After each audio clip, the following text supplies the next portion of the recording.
Welcome to Healing with the Enneagram, a series in which I talk to a range of different Enneagram practitioners about how they incorporate the Enneagram into their healing work. I'm Samantha Mackay, an unconventional life coach and Enneagram practitioner certified by the Chestnut Paes Enneagram Academy.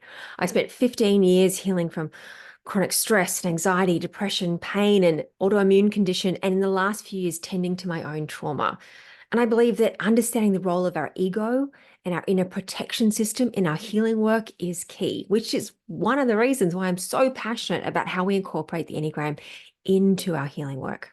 Today, I'm chatting with Christa Hardin of Enneagram and Marriage. She's a coach and counselor and shares her approach to healing marriage and relationships through her highly popular Instagram account and podcast of the same name. She recently published her latest book, The Enneagram and Marriage, Your Guide to Thriving Together. Highly recommend checking it out. Today, we're talking about how to use the instincts to create balance in and heal our relationships, which she covers in a book. So I definitely recommend checking that out. But I just want to clarify that this approach that we're talking about today and this theory of instinct is by Russ Hudson and his view of zones, which I'm not really familiar with. I'm more familiar with CP Enneagram's approach, which is a bit different, but I still found this really useful way to look at the instincts and factor them in when we consider our relationships and our healing work. So enjoy.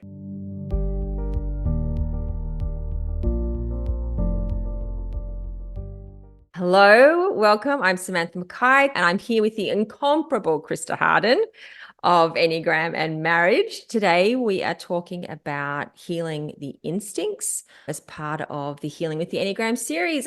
Yes, Samantha, thank you so much for having me. I love being here. You have such a wealth of knowledge and information, but also healing for your people.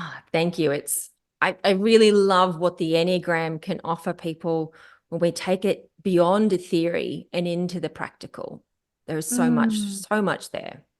Yes, agreed. So we're talking about the instincts, self-preservation, social belonging, and sexual fusion. This is probably my favorite topic in the Enneagram world, and I include the 9 types. It's even better than that for relationships because it goes deeper.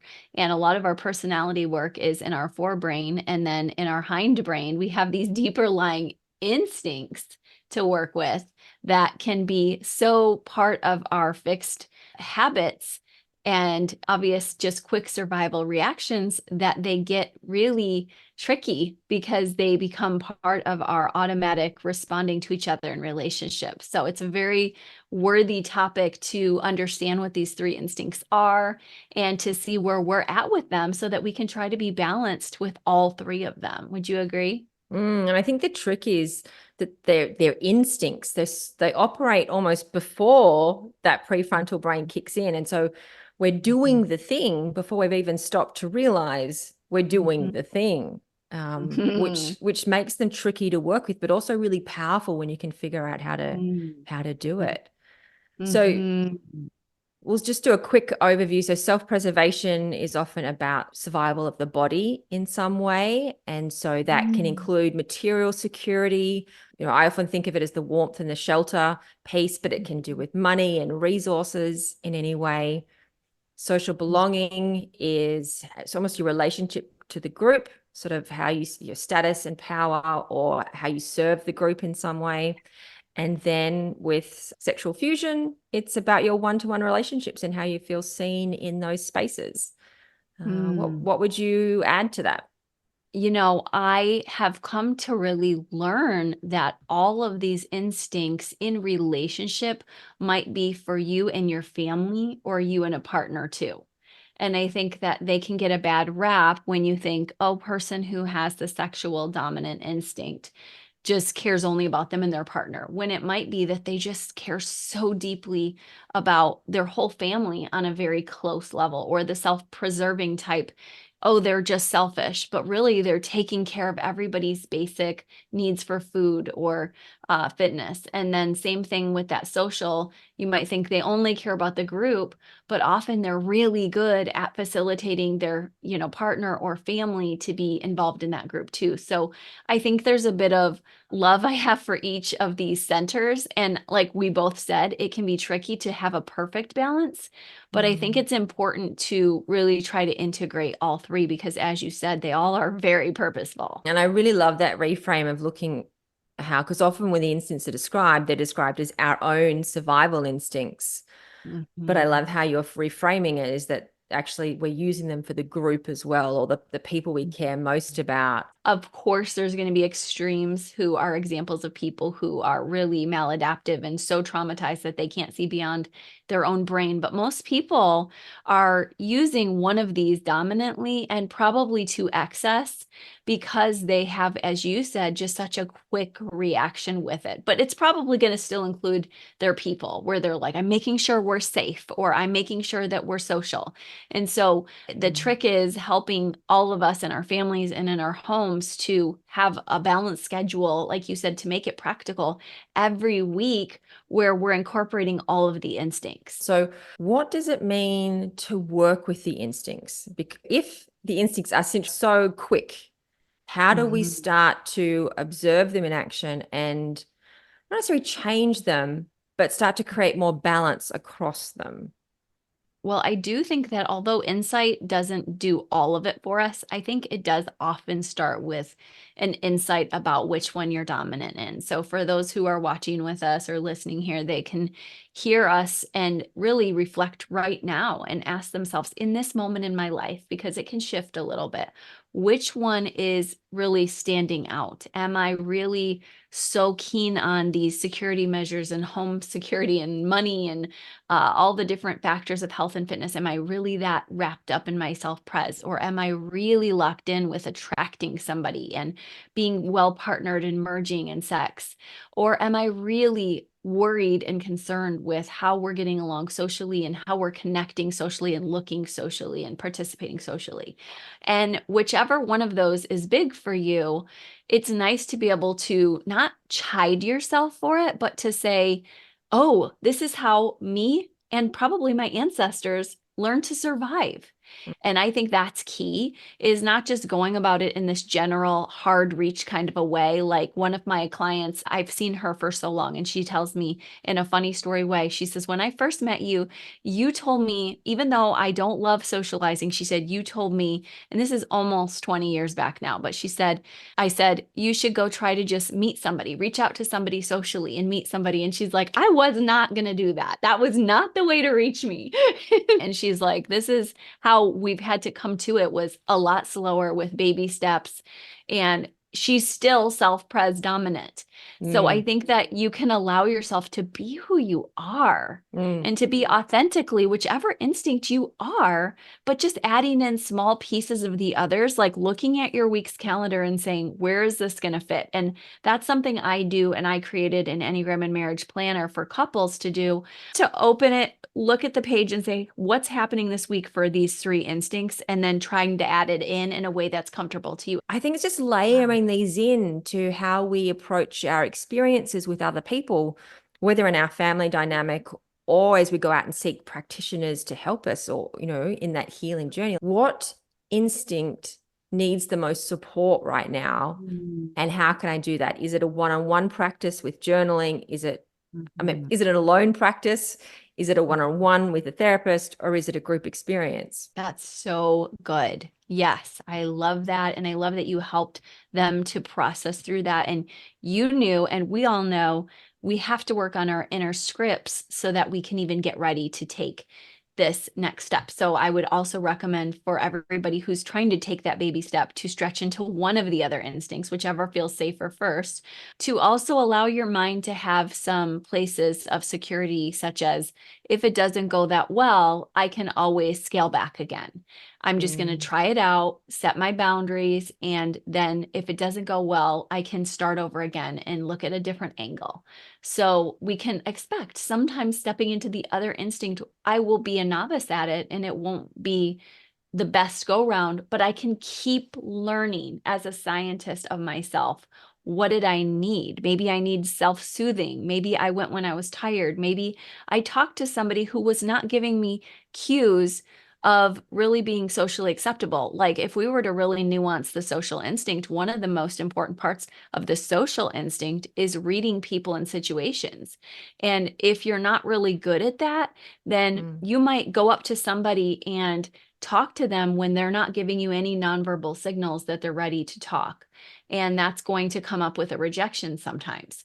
So it's healthy to learn some tools for each of the instincts with that style, as you mentioned, whether it's through insightful journaling or a therapist who's guided or somebody who is able to do that group work with you. And I think that finding the right space is very important, as I'm sure you agree. As is the play and the experimentation. I liked how you called it a little scientist of yourself, because so much of like inner work is being able to try something new and feel the discomfort of it and being able to retreat back and then try again. And so it's just building that resilience in small steps, just a little bit at a time, because we don't leap out of our comfort zone to a whole new zone overnight. It happens in tiny little steps. And play and experimentation is key for that. It is. And grace for yourself, because it's going to hurt sometimes and you're going to mess up sometimes. We're not going to do it perfectly the first go around. So should we talk about the themes? So you just mentioned one theme of the social instinct, but yeah, I think these are really interesting. I'd love to hear more about these different themes. Yes. Well, the self-preserving theme, you mentioned most of them, but I really think it's valuable for people, even if you think you're really high in the self-pres instinct, for instance, you might only really have one or two of those pieces that you're really looking at. And so there's generally several to look at, and it's health and wellness for one. Like, how am I doing in health and wellness? Even if I'm struggling with chronic illness, for example, am I doing my treatment plans? Am I getting the care that I know I deserve? The second one would be, am I resourcing well, figuring out ways to handle my finances and my energy and my time? Because we know time can be money. And then lastly, in that section for self-pres is, how is my home security and comfort going? Because when we have an environment that doesn't serve us well, we're not able to give well. So it's important for self-pres that we realize all of this helps us with a foundation for life. So I almost always try to tell people, even if your first highest is sexual or social, try to see if you can lay a nice foundation with yourself for self-pres, because I think we can give out of the other two spaces so much better if we have this first layer. Interesting. I've been house sitting for people recently, and all I've been like is, where's the comfortable chair? Why is there no comfortable chair here? And do you call this a lock on the door? This is very flimsy. The security here is, and Right. those things could cause me a lot of anxiety. But these were things I was paying attention to. Those were my stories. Those were my concerns. Other people wouldn't have had the same things come up. And they might too. That's the fascinating part, is I can't tell you how many, because I do a lot of couples work, how many people argue about furniture layout and have disconnect over that. And so you're right that whether it's a couple and a single, a family, it's all important to at least ask yourself, is the space I'm in safe? Am I treating my body with dignity? And am I also allowing myself enough resources and time and margin? And of course, none of us are doing all of those perfectly, but it helps to ask and it helps to take that baby step. That's a nice foundation when we can at least check a couple boxes for ourselves. Like, well, I'm not perfect with my home security, but I did get those extra locks. Or, I'm not perfect with my finances, but I did get that emergency savings. So these little ways that we can strategize help a lot to empower us. Okay. So what's the next layer? The next layer I recommend is that people look at their intimate bonds so that they can really allow for their deepest attachment relationships to just get as healthy as possible. And that is how to attract people that you want to be friends or romantic partner with. So that would be displaying, auditioning, drawing sort of feature first, so that you know, especially I think in relationships, sometimes with family, we're like, you already know me. I don't have to attract you anymore. And the truth is, we do want to know people love us no matter what in the authentic way. But we also do well when we check and monitor, our bodies for unpleasant smells. Like my son and I went jogging this morning, and then I was like, "You're in middle school. Did you use deodorant yet today?" He's like, "Not actually." And I was like, "Okay, probably take a shower." And I need that too sometimes, I told him. But that's part for, romantic relationships too, is knowing that we're working on, and some of our partners would be like, "I like pheromones." Like, it has to be individual to you and your people or your person. And then the next one is edge and exploration. I love this one. I think this probably comes as a type 7, but even if my edges are tiny because I'm self-preserving, I love my little adventures. And that every single person needs to have some of this for that sexual instinct. It's the instinct for creating. So it's, how am I taking a little healthy risk? How am I shaking up my world and breaking up some of the routines that I set for that self-pres now? How am I also doing a little bit to remember that life force within me? And then the last one in this category is merging truly deep connecting conversations, sex, intense listening. And these are just fairly self-explanatory, but just in that sense of like, okay, if you really want to merge, you have to go deep with somebody. And it can be so tricky to go deep with people. There's a Oh my lot there that holds us back from doing that, even if it's something we all crave at some level. Yes. There's so many hurts. Like you said, we have these histories. So we may have to baby step to these as well. And just, okay, I had a 5-minute deep conversation. I had a couple like that today where one of them isn't comfortable going deep. And so we're going to try to figure out how to merge their intelligence center as a body type who likes to see the 5 senses, like the 8, 9, and 1 category people, with this depth. And it's powerful to try for that. But I hear you when we say we have to take little steps because it's hard to act all of this out at once. I think so much of it is giving ourselves permission to be who we are. And that includes to fully embrace our dominant instinct. So last year, I ran this experiment around wearing boring practical clothes that are very self-pres, very comfortable clothes, nothing flashy, nothing colorful, like the sexual instinct would focus on, and to just fully sit with that. And I find that our clothing can really be an excellent way to play with our inner work, because you put something on and it triggers your identity in all different ways. So if you put on colorful clothes, like you're auditioning, is going to trigger you in one way. Boring, comfortable, practical clothes is going to trigger you in one way. And then the social instinct clothes, which I'm going to assume a little more like the status suit or the power suit or something, that's going to make you feel differently as well. And if you do that every day for like a month, or in my case, a year, it changes your connection to yourself and what you're able to be present with. I think it's fascinating, clothes. I do too. You're right. It's not just furniture, it's clothes. I love that you made that distinction, and I really see it. And I think that during COVID, everyone was in their yoga pants. And then there came a time where we said, let's put some clothes on again, or, do something. And that's part of both of those instincts, self-pres, sexual, and then even bringing in some of that social, of knowing that what really is key is knowing that you can slip into any of them. Like, I'm still beloved, even if I happen to be wearing clothes that are attractive today, or I happen to be in my self-pres gear. And I think if we're mate seeking, it's a really good way to find a healthy mate, somebody to see you in all styles. Like my 18-year-old daughter, she's a type 4, and she's like, I don't wear almost any makeup. And other people have commented on that, and they're like, why? And she's like, because I'm seeking a mate eventually that will not judge me for that. And and she's a self-pres.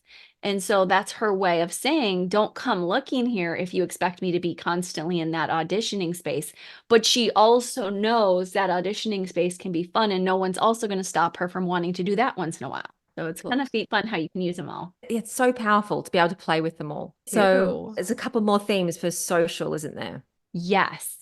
So if you're that social instinct, or you want to improve on it, one of the first pieces I mentioned was reading people and situations. And that can be very grounding for somebody like me who likes to jump all over, or if you have that part of you that has the ADHD or just anything where you're hyped up and moving fast or an assertive aggressive type, it's just a good practice to start looking at the nonverbals, because really, according to John Gottman's study, the #1 marriage researcher, it's about 93% of our analysis. And so I think it's important for us to notice more than we let on what's going on. I had to do that with my husband yesterday, and I'm not the best at it, but I noticed and I was like, what's going on about this with your mom? And it was good that I asked, because his words didn't match. And he goes, I had a really good day.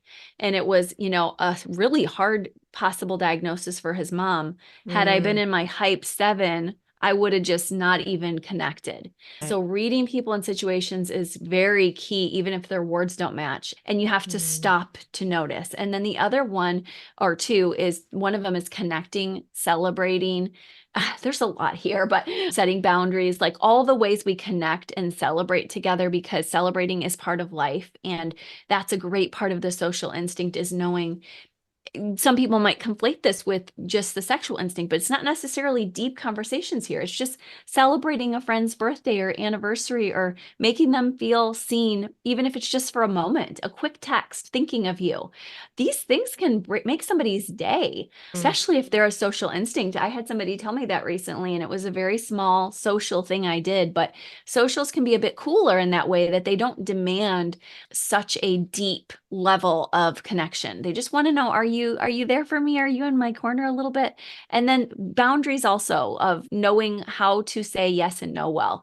And that also goes with the final category of participation and enrolling and activism. Like, now that I've really allowed myself this baseline of self-preserving and going as deep as I can, and knowing my people and I are safe together relationally and also tangibly, now what can I participate in to give back? And we know with Erik Erikson's psychosocial stages, this is really the important stage of generativity versus stagnation, that if elderly adults don't have this, they typically get depressed. So it's a wonderful thing for all of us, whether coupled, singled, wherever we're at, to know a goal will be to give back. I love how the celebration piece comes in here, because you're right. Celebration often does happen in some sort of group or social setting in some way. But even if it is just via text, it does feel superficial, and yet it can be so powerful just to be remembered and thought of and support each other's work. I'm thinking about people who have commented on some of my Substack articles, or when I messaged a friend yesterday about how much I love their work, I just sent a text saying, I really love your artwork. And it's like, oh, someone remembered me. Someone has seen my creative work and they've appreciated it. It didn't have to rock their world, but there was some sort of connection that my work spoke to someone. And I love that. I say my work as in anyone's sort of work in that way. It's beautiful. I know that for those who struggle, when I really struggled with this instinct, something that was really powerful was creating an affirmation journal and taking in those really brief social comments and writing them down, or even pasting the card they gave me, remember mail, and just like allowing that space to occupy a book that I could turn and be like, okay, you know what, you have social worth here, and you were stigmatized in a past moment, but that is no longer the case. And I needed it then, right when my mom had a stroke, because I hadn't realized how big she had impacted my world and as my #1 attachment figure. And when I lost her, I was like, I don't have any social worth anymore. And it was just an interest. I would never have expected that, but I needed that desperately to say, what did Carrie over here say? What did David say? And just, oh yeah. And of course, God, of course, my own self-worth, but a lot of how we are feeling our worth is through how others see us, even if we're not a heart type. So we do need society. I love that idea of putting it into a tangible journal. I don't know if you find this, but I find that anything that's intangible sort of slips away. It's like my mind can't hold on to it. But so something physical is a great way to bring that practice in. I loved it. I know you do a lot of that with body work, and that's just one more form. We can see it, we can touch it, we can read it again if needed. Is there anything else about healing the instincts that we should talk about? Well, I think you made a great point to say, try not to guilt or shame yourself if you're, leaning on one, and to celebrate that as this is who I am in this season of life. But do remember two things. One is that sometimes we shift in a big crisis moment, like you just heard me say, and it's okay to notice that you're needing one more than another. And I also think it's really important to look at that instinct that you're not in it all, like where you're like, I'm really repressed self-pres or sexually or social, and examine it with grace, not in a punitive way where you're high judging. Part of you comes out and says you're bad or wrong. You can even do some parts work and speak to that part and say, I get it. You're trying to protect me. You want me to survive with this. But the truth is, this is repressed right now for a reason, and I'm coming back to it, or make a baby step toward it. But notice it. And then also be aware that even that secondary instinct can be semi-repressed. And that's an important space to look at too, and to get regular habits in. So I think the ultimate thing I would say to everybody is try to get some habits on that weekly calendar in each of these three instincts. And if you get stuck, this is where doing some of that work you said really helps. Digging deep in a journal, coming to a therapist or coach, coming into a group process so that you can look together with somebody or even yourself on a deep dive level in a very concentrated way to say, what's going on here and why am I stuck? Because you're worthy of exploring. When you get these three instincts stacked up well, and your baseline with your self-pres, and then you have your smaller group and then larger group impact, it's going to rock your world and this world in a beautiful way, because you're going to be so much healthier. So I think it's important, you're worth it. Yeah, so true. And I just want to echo what you said about honoring where you're at with your instincts right now. It makes me think about people who hate birthday parties because it makes them anxious. We'll just go, well, that's okay. I'm probably social repressed. So how do I design a birthday party that doesn't give me anxiety? Like, how do I use this knowledge of the instincts to design my life in a way that honors me, which doesn't mean I'm avoiding doing the work, because self-acceptance of where we're at right now is almost the first stage. Honor where I'm at. Don't shame myself for not loving birthday parties with 100 people, or like whatever it is. And just to start using it as a framework to rethink and redesign and recraft. Yes. And you might even be high in that social instinct once you figure that out, where you're like, one of my daughters, my 9 daughter, she is social high, but she's had to look at, is this group the right group for me? And maybe this next year I can reconfigure, because I really value that. And I want to make sure that I have a healthy group to be part of. So you can play around with it in that way too. I love that. Well, this has been fabulous. It was good to discuss all these different ways of healing with our instincts and working with our instincts to craft a life and our relationships that really honors us. I could talk to you all day about this. Love chatting with you. Until next time.